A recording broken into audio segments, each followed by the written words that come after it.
बहराइच जनपद भारत की ऋषि परंपरा से जुड़ा हुआ जनपद है। कहते हैं महर्षि बाला एक विश्व प्रसिद्ध आश्रम इसी बहराइच जनपद में था और बहराइच की पहचान और नाम उन्हीं बालार्क ऋषि के नाम पर आगे चला था। और ये बहराइच वही ऐतिहासिक भूमि है जहां पर एक विदेशी आक्रांता को धूल दूषित करते हुए महाराज सुहेलदेव ने भारत की विजय पताका को दिग दिगंत तक पहुंचाने का काम किया था। महाराज सुहेलदेव का शौर्य और पराक्रम इस स्तर का था,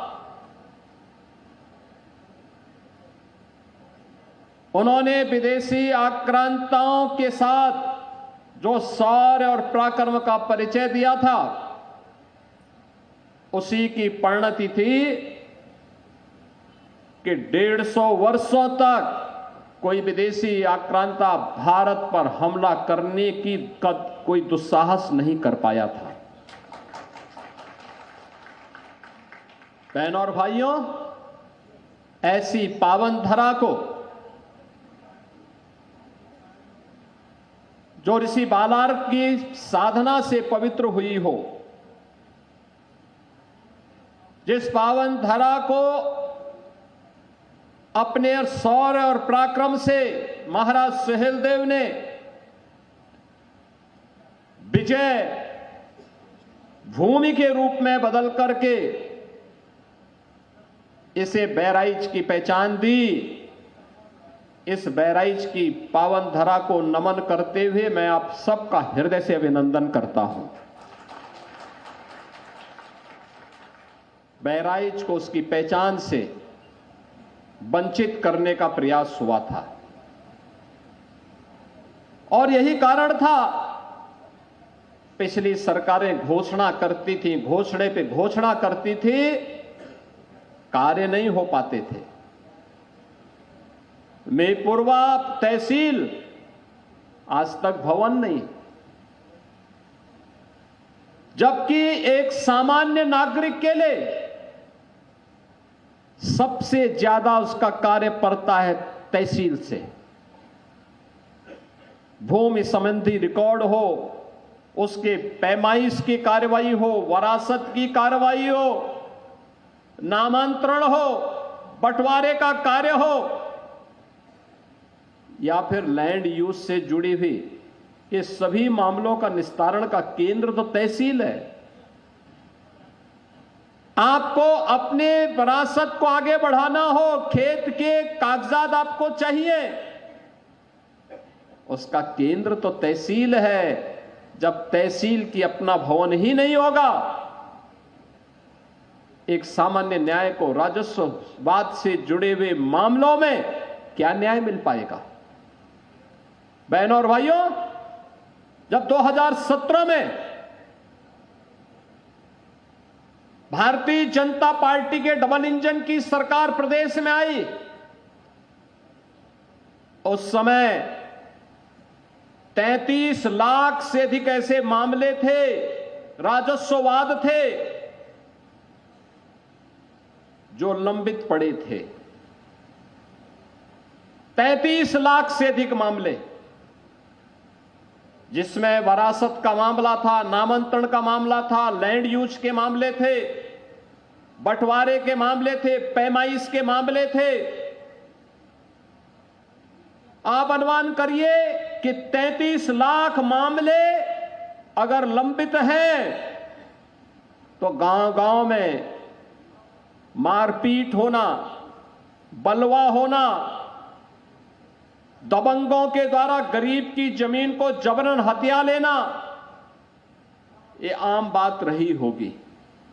और यही कारण था उत्तर प्रदेश में पिछली सरकारों के निकम्मेपन के कारण, बेईमानी और भ्रष्टाचार के कदर उन्होंने इन केंद्रों को अड्डा बना दिया था। एक सामान्य नागरिक न्याय की उम्मीद नहीं कर सकता था। गरीब की आवाज को दबाई जाती थी। हम लोगों ने एक समय सीमा तय की, राजस्व संहिता तैयार करके सुनिश्चित किया कि एक समय सीमा के बाद अगर वाद लंबित है तो जवाबदेही तय होगी। जिस स्तर पर लंबित है, एसडीएम के स्तर पर, तहसीलदार के स्तर पर, नायब तहसीलदार के स्तर पर, कानून गो के स्तर पर, लेखपाल के स्तर पर, जिस भी स्तर पर लंबित है उसके लिए जवाबदेही तय होगी। और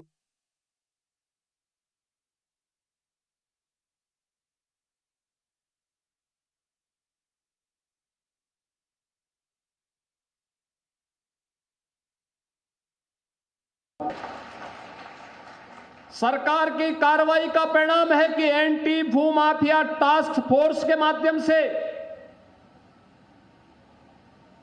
64,000 एकड़ लैंड को अवैध काम भी किया गया। प्रदेश में निवेश आ रहा है, लेकिन अभी भी एक चैलेंज है हम लोगों के सामने, और चैलेंज वही, सरकार ने इसके लिए, डबल इंजन की सरकार ने फिर इसमें और व्यवस्था की है कि गांव में ग्राम सचिवालय होगा। ग्राम सचिवालय में ऑप्टिकल फाइबर या वाईफाई की हम सुविधा देंगे, और गांव में ही गांव के लोगों को बैंक की सुविधा भी देंगे। गांव में ही जन्म प्रमाण पत्र, मृत्यु प्रमाण पत्र, आय प्रमाण पत्र, जाति प्रमाण पत्र, निवास प्रमाण पत्र, ये सभी गांव में ही उसे उपलब्ध हो जाने चाहिए। ऑनलाइन ये सुविधा गांव में उन्हें प्राप्त हो। ज्यादातर ग्राम पंचायतों ने इस कार्य को आगे बढ़ाना प्रारंभ किया है। और दूसरा, लैंड रिकॉर्ड को डिजिटाइज करना। अब पैमाइश में मनमानापन नहीं चल सकता कि गरीब को थोड़ा सा घुमा दो तो एक गरीब का हक कोई मार ले।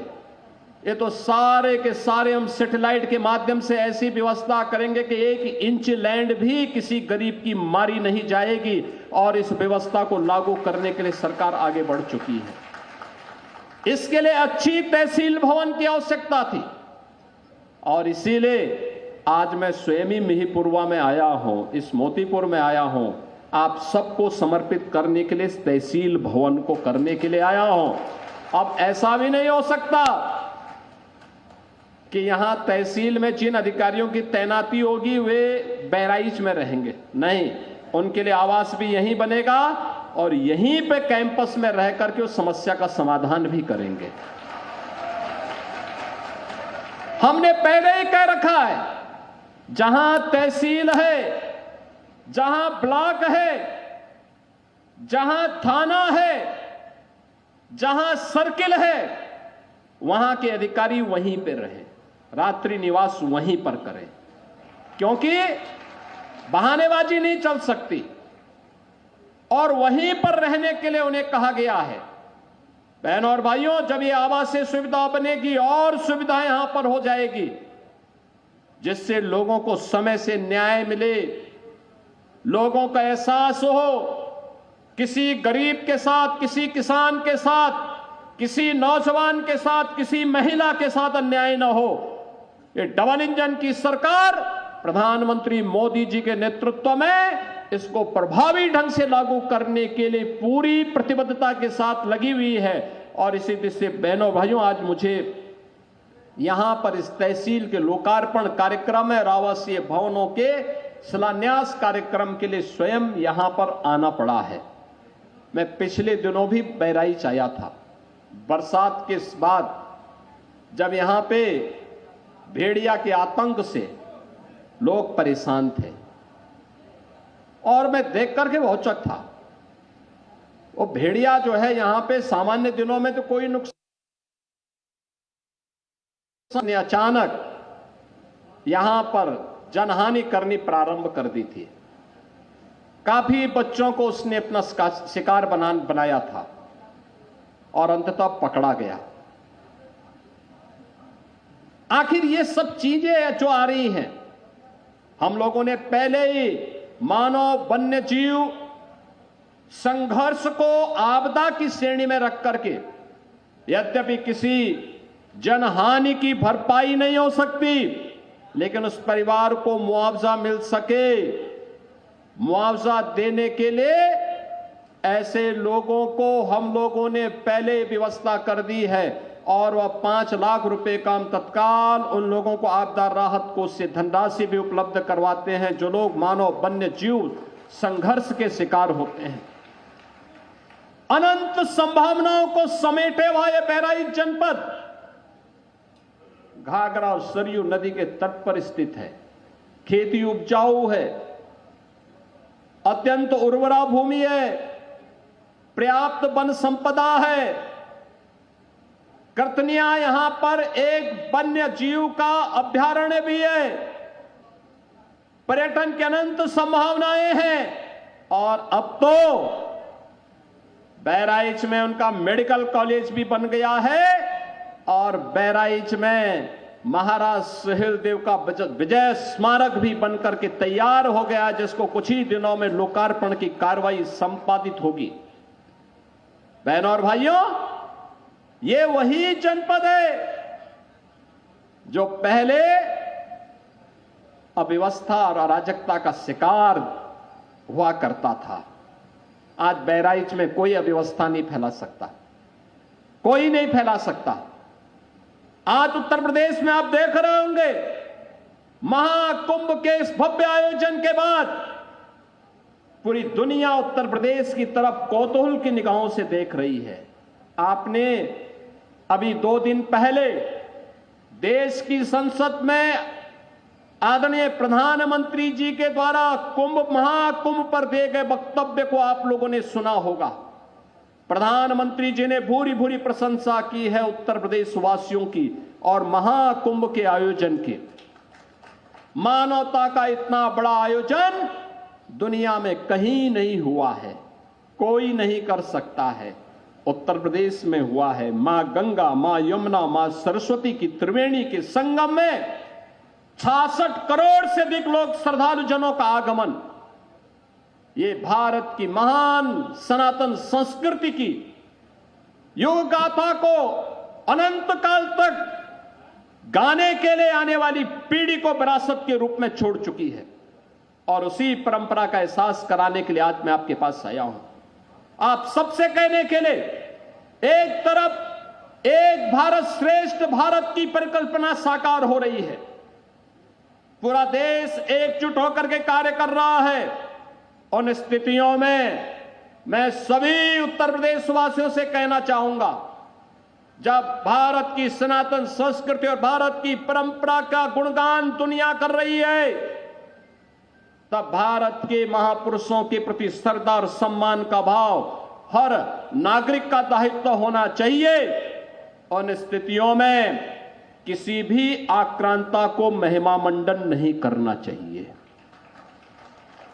आक्रांता का महिमा मंडन का मतलब देशद्रोह की नींव को पुख्ता करना और स्वतंत्र भारत ऐसे किसी देशद्रोही को स्वीकार नहीं कर सकता है जो भारत के महापुरुषों को अपमानित करता हो, उन आक्रांताओं का महिमा मंडन करता हो जिन आक्रांताओं ने भारत की सनातन संस्कृति को रौंदने का कार्य किया था, बहन बेटियों की इज्जत पर हाथ डालने का काम किया था, हमारी आस्था पर प्रहार किया था, उसे आज का ये नया भारत स्वीकार करने को कतई तैयार नहीं है। और इसीलिए मैं आपके कहने के लिए आया हूं, विकास की गाथा तभी आगे बढ़ सकती है जब हम अपनी विरासत को पूरे गौरव के साथ आगे बढ़ाने का काम कर रहे हैं। हमारी गौरव गाथा विरासत के साथ जुड़ती है, विरासत विकास के साथ जुड़ता है। विरासत और विकास की अद्भुत गाथा का ही एक नया रूप है बहराइच का, जहां मेडिकल कॉलेज भी बन गया है और साथ साथ हमने बहराइच का बाईपास भी स्वीकृत कर दिया है। बहराइच में एक नया बाईपास भी होगा। नेपाल से कनेक्टिविटी को आसान कर लिया है और यहां पर जो कर्तनिया घाट वन्य जीव प्रभाग है, इसको टूरिज्म की दृष्टि से इको टूरिज्म के एक नए हब के रूप में विकसित करने के लिए कोई भी लखनऊ से आएगा, 1-1.25 घंटे की दूरी पर बहराइच में महाराज सोहेल देव के विजय स्तंभ के प्रति नमन करेगा और वहां से करतनिया घाट में इको टूरिज्म का आनंद लेकर के यहां पर ढेर सारे रोजगार को आगे विकसित करने में अपना योगदान देगा। और उसी योगदान के प्रति आप सबके सहयोग के लिए आज हम सब आपके बीच में यहां पर आए हैं। बहनों और भाइयों, आज आप देख रहे होंगे ये वही जनपद है जिस जनपद की 2017 के पहले जो जनपद की यहां पे जो जीडीपी थी वह इस जनपद की मात्र 6,934 करोड़ थी। और आज जब हम 23-24 की बात करते हैं तो यह कई गुना आगे बढ़ करके 25,000 करोड़ रुपए से अधिक हो चुकी है अकेले बहराइच की। बहराइच में इस दौरान यहां पे निवेश के भी ढेर सारे प्रस्ताव आए हैं। बहराइच में निवेश हो, अब इसके लिए लोग आ रहे हैं। निवेश का मतलब रोजगार का सृजन, आगे बढ़ना, उस प्रकार की व्यवस्था को आगे बढ़ाना, और ये चीजें आज एक और सरकार तेजी के साथ आगे बढ़ाने का काम कर रही है। आज मुझे अभी गोंडा में बहराइच के युवाओं को भी हम लोग मुख्यमंत्री युवा उद्यमी योजना के अंतर्गत कई युवाओं को 5 लाख रुपए तक का ब्याज मुक्त ऋण उपलब्ध करवाने का कार्य करने जा रहे हैं, जिससे वह भी एक युवा उद्यमी के रूप में अपनी पहचान बना सके। और 25, 26 और 27 मार्च को जो 3 दिवसीय जनपद स्तर पर मेला लगेगा, इसमें बचे हुए युवाओं को जो भी युवा उद्यमी स्कीम का लाभ लेना चाहेगा उसको भी ये पैसे की व्यवस्था उस दौरान बैंकर्स के माध्यम से मिलेगी, जिस पर जो भी ब्याज आएगा उसका भुगतान सरकार करेगी। और इसमें मार्जिन मनी की व्यवस्था भी सरकार करने जा रही है, जिससे नए नए उद्यमी हम विकसित कर सकें, बना सकें, आत्मनिर्भरता के लक्ष्य को आगे बढ़ा सकें। एक और जहां युवाओं को आत्मनिर्भरता के लक्ष्य को प्राप्त करने की दिशा में सरकार कदम बढ़ा रही है, बड़े निवेश को आमंत्रित कर रही है, वहीं दूसरी ओर मुझे बताते हुए प्रसन्नता है कि बहराइच जनपद में डबल इंजन सरकार ने 2,10,000 से अधिक गरीबों को एक आवास उपलब्ध करवाया है। प्रधानमंत्री आवास योजना में, मुख्यमंत्री आवास योजना में। इसके साथ ही 4,12,000 से अधिक गरीबों के घर में एक शौचालय बनाने का काम भी किया है। 1,041 गांवों में सामुदायिक शौचालय का निर्माण भी किया है। और पूरे प्रदेश में 1,04,00,000 से अधिक गरीबों को हम लोग 12,000 रुपए सालाना पेंशन की सुविधा दे रहे हैं। और बहराइच में 66,200 से अधिक निराश्रित महिलाओं को, 1,29,000 से अधिक वृद्धजनों को और 20,000 से अधिक दिव्यांग जनों को 12,000 रुपए सालाना पेंशन की सुविधा का लाभ भी प्रदान किया जा रहा है। और मुझे बताते हुए प्रसन्नता है कि 52,800 से अधिक बेटियों को बहराइच में मुख्यमंत्री कन्या सुमंगला योजना का लाभ प्रदान किया जा रहा है। यानी बेटी के जन्म लेने से लेकर के बेटी के द्वारा स्नातक तक की पढ़ाई के लिए 25,000 रुपए सरकार उपलब्ध करवा रही है। बहनों और भाइयों, मुख्यमंत्री सामूहिक विवाह योजना, अब तक इस योजना में हम लोगों ने हजारों बेटियों की शादी बहराइच में की है। उत्तर प्रदेश में लगभग 4,57,000 से अधिक बेटियां इससे लाभान्वित हुई हैं। गरीब परिवार इससे लाभान्वित हुए हैं। हम अब तक राशि देते थे 51,000, और अब सरकार ने तय किया है 1 अप्रैल से जब नया वित्तीय वर्ष प्रारंभ होगा तो इस नए वित्तीय वर्ष में 51,000 की राशि को बढ़ा करके मुख्यमंत्री सामूहिक विवाह सरकार 1 लाख रुपए की सहायता देने जा रही है। सरकार गरीब हो, किसान हो, नौजवान हो, महिला हो, समाज के हर एक तबके को बिना भेदभाव के शासन की योजना के साथ जोड़ना चाहती है।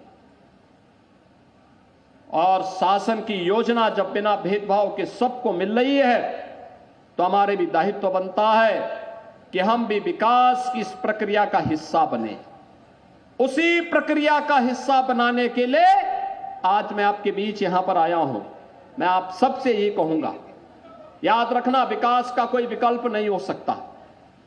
और जो ये भवन बनाए जा रहे हैं, हमारा प्रयास है, भवन बन गया है, बहुत शीघ्र हम लोग ये व्यवस्था करने जा रहे हैं कि हर तहसील में फायर स्टेशन की स्थापना भी हो, जिससे गर्मियों में फसलों पर या गरीबों या किसी भी घर में किसी भी अन्य स्थल पर अग्निकांड की घटना से कोई जनधन की हानि न होने पाए। लगातार सरकार इस दिशा में प्रयास कर रही है। अच्छी कनेक्टिविटी हो, आवागमन आसान हो, सरकार इसके लिए पूरी प्रतिबद्धता के साथ कार्य कर रही है। और इसीलिए आज आपके बीच में मैं मेरे यहां पर आया हूं। मैं इस अवसर पर एक बार फिर से मीरपुरवा की इस नई तहसील भवन के लोकार्पण के अवसर पर आप सभी को बधाई देता हूं। पूरे बलहा विधानसभा क्षेत्र और बहराइच के वासियों को बधाई देता हूं।